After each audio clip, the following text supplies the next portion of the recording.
ಮಹಿಳಾ ಸ್ವಾತಂತ್ರ್ಯ ಹೋರಾಟಗಾರರ ಸ್ಮಾರಕ ನಿರ್ವಹಣೆಗೆ ಸಿದ್ದಾಪುರ ಬಿಜೆಪಿ ಯುವ ಮೋರ್ಚಾದ ವತಿಯಿಂದ ಮನವಿ ಸಲ್ಲಿಕೆ.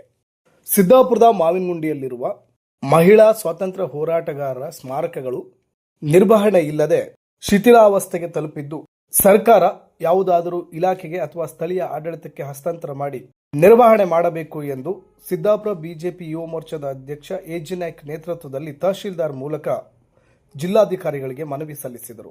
ಸ್ವಾತಂತ್ರ್ಯ ಹೋರಾಟದಲ್ಲಿ ತಾಲೂಕಿನಲ್ಲಿ 1000ಕ್ಕೂ ಹೆಚ್ಚು ಮಂದಿ ಭಾಗವಹಿಸಿ ತ್ಯಾಗ ಬಲಿದಾನವನ್ನ ಮಾಡಿದ್ದಾರೆ. ಅವರ ನೆನಪಿಗಾಗಿ ಮಾವಿನಗುಂಡಿಯಲ್ಲಿ ಸ್ಮಾರಕಗಳನ್ನು ನಿರ್ಮಾಣ ಮಾಡಲಾಗಿತ್ತು.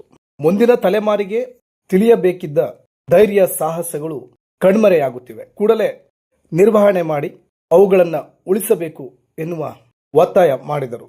ಈ ಸಂದರ್ಭದಲ್ಲಿ ಬಿಜೆಪಿ ಮಂಡಲ ಅಧ್ಯಕ್ಷ ಎಂಕೆ ತಿಮ್ಮಪ್ಪ, ಜಿಲ್ಲಾ ವಿಶೇಷ ಆಹ್ವಾನಿತರು ಹಾಗೂ ಮಂಡಲದ ಪದಾಧಿಕಾರಿಗಳು, ಯುವ ಮೋರ್ಚಾದ ಪದಾಧಿಕಾರಿಗಳು, ಸದಸ್ಯರು, ಬಿಜೆಪಿ ಕಾರ್ಯಕರ್ತರು ಉಪಸ್ಥಿತರಿದ್ದರು. ಇದು ಸುದ್ದಿ ಪ್ರತಿನಿಧಿ, ನಾನು ದಿವಾಕರ್ ನಾಯ್ಕ್ ಸಂಪಕಂಡ. ಸ್ಥಳೀಯ ನಿರಂತರ ಸುದ್ದಿಗಾಗಿ ನಮ್ಮ ಚಾನೆಲ್ ವೀಕ್ಷಿಸಿ. ಧನ್ಯವಾದಗಳು.